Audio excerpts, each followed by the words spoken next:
Hey guys, today I'm going to be showing you the July page that I created in my calendar. And I did this page in July, but I'm just now able to get the video up.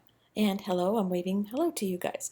I did this in silence and I was going to do this as a fast forward video. This is just a little flip through of all the pages leading up to July for those of you who haven't seen what the calendar is all about. Each month I take the page for that month and I use the art in the calendar as the inspiration to create my page. So this is the July page that I'm going to be working on, and this is the art that the artist provided in the calendar for July, and I'm going to pull that color or style or theme or whatever as inspiration into my July page. And I know the outcome of the page now because it's been done, but at the time I'm filming this, I had no idea. I'm just showing you there I'm using cheap craft paint. The colors I chose were just colors that kind of came out of the art page that the artist created for the calendar. And I'm just going to start putting down some paint on the page and creating my background. I'm just putting some colors down on the calendar now. And a lot of times I like to leave some of my calendar showing through the paint, and sometimes it manages to get covered up. I think it gets pretty covered this time, and that's okay.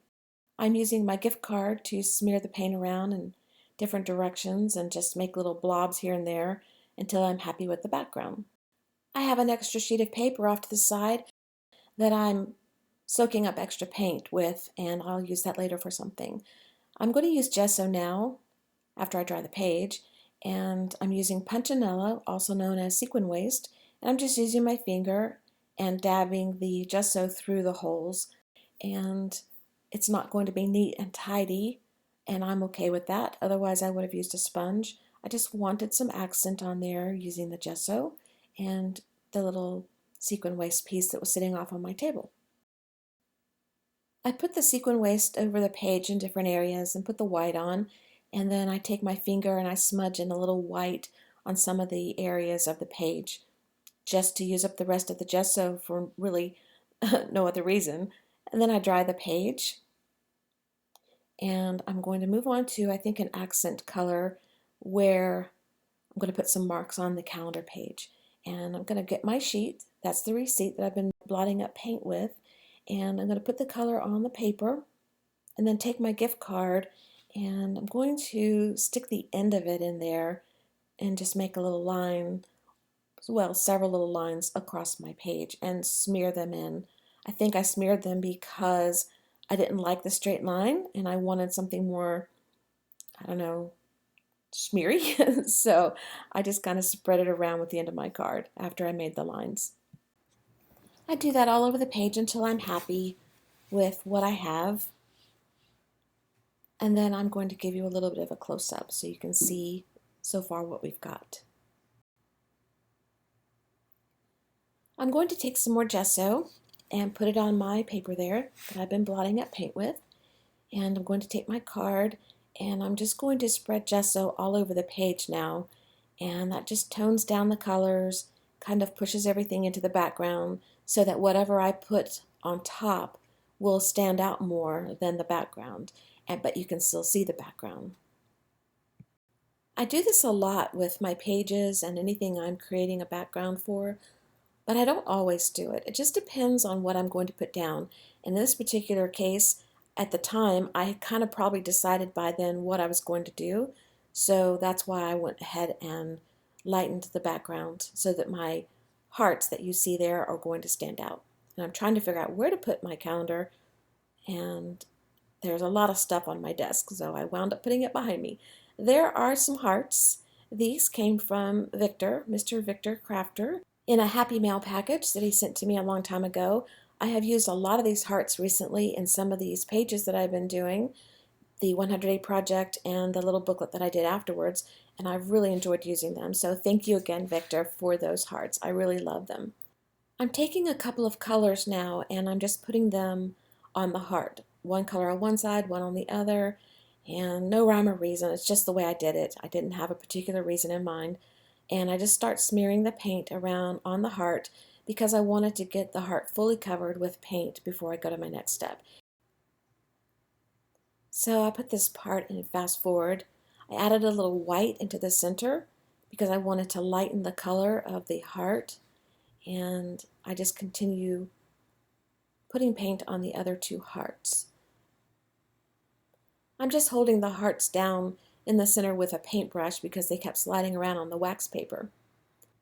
So all three hearts are covered now with the paint, and I've got another color that I'm going to bring in and put on the edge.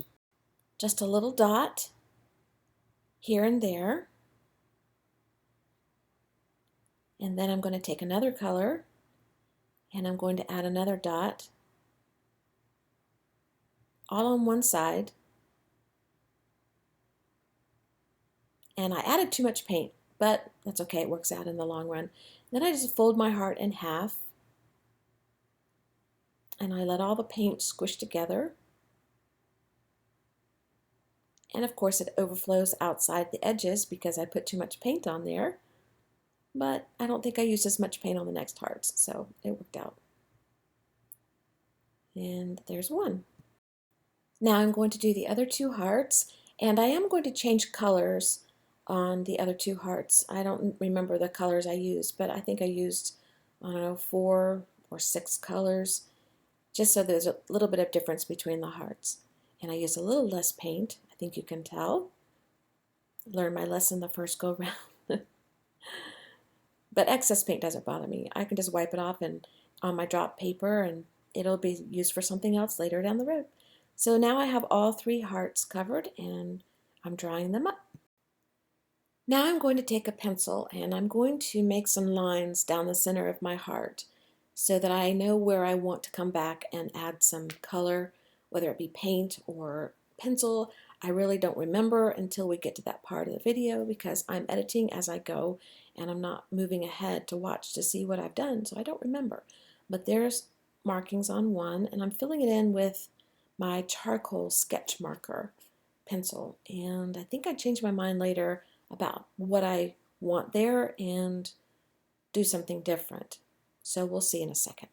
I'm going to work on the second and third heart, and I can see that I do change my mind, and I brought out some black paint and I'm going to get a little paintbrush and I'm going to paint that marking that I made in the center black. So we're going to do all three hearts real quick and fast forward.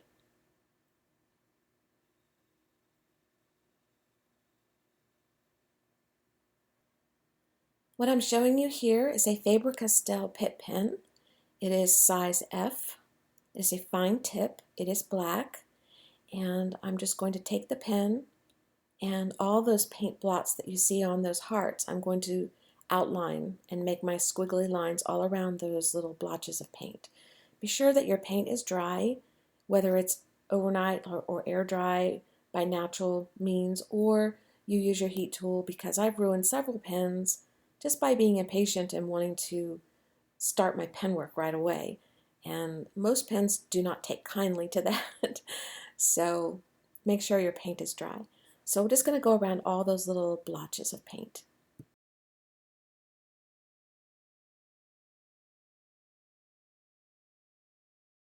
So all three hearts are done. Now I have my glue stick and I'm going to glue those hearts onto my calendar page. I decided on placement before I put the glue on the back. That's why you see them on the page laid out the way they are. And I'm just going to glue them down in the position that I auditioned them in, that I like the best.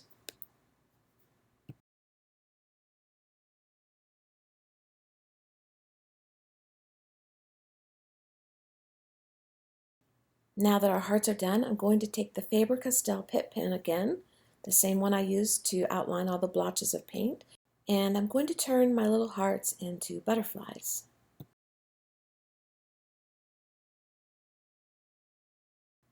So after I've done that, I'm looking at my page and I don't like the background, so I'm going to take a color of paint that I like, and I'm just going to take a brush and start filling in around the butterflies a little bit to see if I can get the background into a position that I like it, because it just seems to be fighting too much with my butterflies. So I'm going to tone the background down even more with my paint color.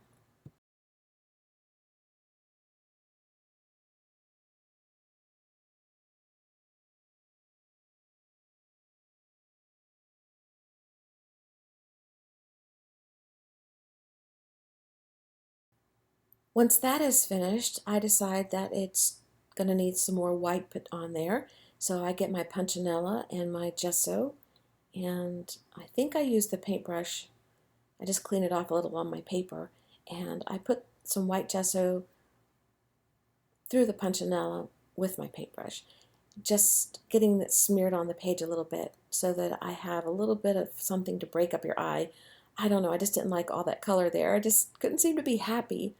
But in the end, I wind up liking it. It's a process you go through, trying to figure out what's going to work and what's not.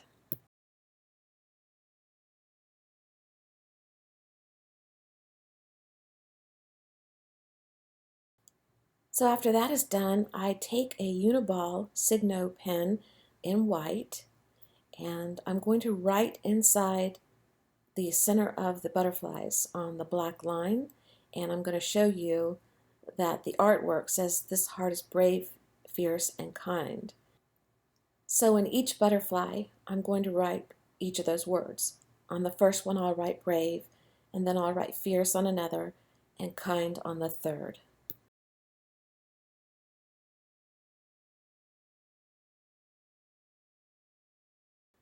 Then I'm going to go back to the Faber-Castell pen, the one we've been using, and I'm going to outline each of the butterflies a little bit with that pen.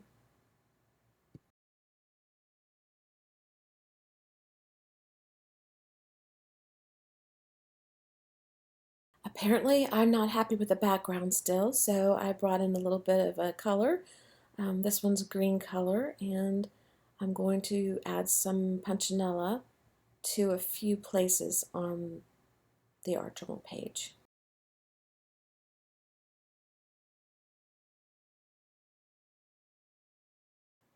Now I have my pencil. This is just a regular #2 pencil, and I'm drawing in some little flowers and stems at the bottom of the page on both sides.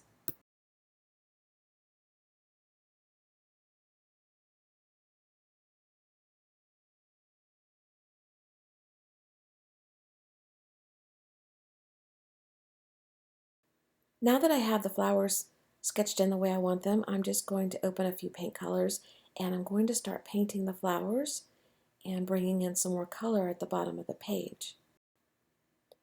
I don't remember the colors I used. It's been too long now since I made the video, and as I'm creating, I don't take time to write down the colors for later memory because it takes away from my creative thought process and my flow, and I'm not trying to train you or teach you to buy certain colors to do certain things. I'm just showing you what you can do with cheap art paint and what I like to do. So really, what's important to me is that you are inspired and you will choose the colors you like and play with the colors you like. And if you do that, if you play with what you love, that's when you'll love what you're doing and it'll make you happy. So don't be frustrated if I don't list out all the supplies and colors and everything. It's really a matter of choice of, what you like yourself that you should go with. I do try to tell you when I use something that you might be interested in, a certain tool or something. So, but it's colors. It's colors that I try to just let you use your own imagination because that's the whole point. So there's a close-up of our page. We are done. There's the inspiration that we used. And this is the page we created for July. August page will be up as soon as I can get the video edited. So in the meantime, I hope you guys are having a great whatever it is, and I'll see you again soon. Bye-bye.